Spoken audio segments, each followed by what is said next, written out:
We're going to get Trayon. Let's give Mr. Trayon White and Miss C some play. Come on out, guys. Miss C? Well, let me tell you about Elaine Carter. Miss Carter is one of my seeds of my tree as a leader. As a president, Miss Carter taught me things that I'm trying to do right now in Potomac Gardens. Miss Carter always let residents make choices. Miss Carter always did not what the executive board said, but what the residents said. Miss Carter is an icon. And Miss Carter and Miss Dudley, if it wasn't for them today, they knocked on doors, had me and Kern with them for a whole year. We was at the Congress and HUD fighting for everybody's rights, whether you liked us or not. Miss Carter still do it. Tell your story. Oh my goodness. What is it? Come help me, girl. Oh, you put me on the spot. I never saw you shy in my life. Come on, Nancy. I wasn't even going to be here. I'm going to put you, you want to stand up or should we put you in the chair? What? Should I let you sit down? And So what can I say? Just tell them the story that you need to tell and tell it in 5 minutes and you know how to do Well, it. you know I can't talk in 5 minutes. Okay. How about 7? Okay. Okay,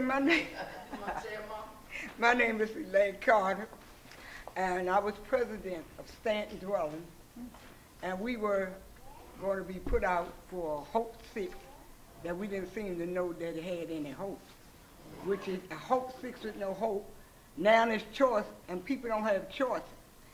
So I feel like I had to fight them. I was the last one to leave my community. I sat on the step until it got nighttime. Then I went around my daughter's house to let them know that I wasn't going to leave my house until my residents signed something. I always sign something, say that you have a right to return as a resident. And I fought, and they gave me a paper saying, as a good resident in good standing, you can come back to the community.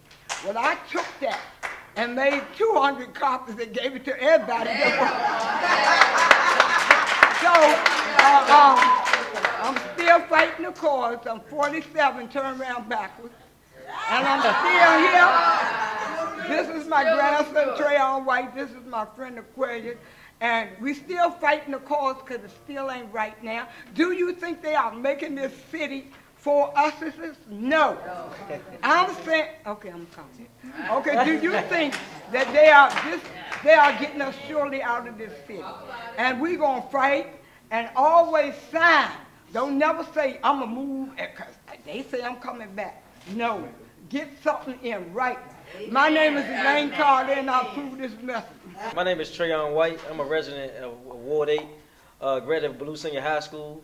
Part of my story is I always wanted to go to college. My uncle went to college, who was my surrogate father, and I didn't really know how to do that, but I knew I wanted to go to college, but I didn't do well in class or on tests.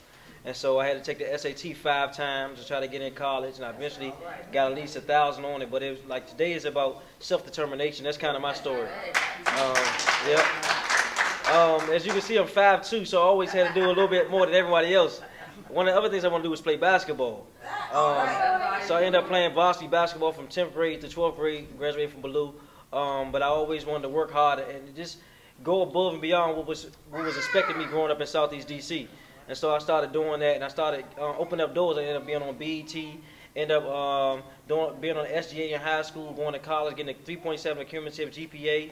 I graduated. I graduated from Murder Eastern Shore, magna cum laude. Then I went to grad school at Southeastern, but I always wanted to come back and give back. I practice an African principle called Sankofa. It means return to your roots or give back. And I was taught that as a young man, so I always came back giving back. When no one else looking, when I have a title, no one knew my name, I was always serving in various communities. And so that enabled me to run for office. I ran for office in 2011 after the passing of one of my mentors, Mr. William Lockridge. And when he passed, I ran in his seat. Didn't think I was going to win. He wanted me to run. I thought I was going to run in his honor, and I won. I was like, oh my God, what the hell? So I won, and then... Where did you win? Yes, I won. 21,000 votes. They don't know your title. Okay, I ran for the State Board of Education for DC, representing Ward 8. Yep, so I'm on the school board, and I had to run again in November. And that was a tough, even more tough race, but I won again with 73% of the vote. A lot of people got behind me and supported me. Yeah. So I just want to be an example to these gentlemen like this right here, because I am them. You know, God blessed me with a lot of opportunity. I went through that door, having that self-determination, and I was able to accomplish a lot of things in a short amount of time. But I just say that for these guys, it's just the beginning, man. Whatever you set your mind to, put your heart to, you can accomplish anything. This is the forefront of just doing, you know, with the work in the community, doing landscaping and things like that, construction. That's just, you can start your own business. You can empower other young brothers to do what you're doing, because somebody looking at somebody, and we're a role model to somebody. So that's been my story. I got some young men in the back who came with me as well, but I always got young guys with me to try to show them the way. They say, Trayon, always hanging with the thugs. Nah, those people in my community that we leave out will pass the way because say they ain't nobody, but I believe that God gave me a chance to show them the way so they can have a chance.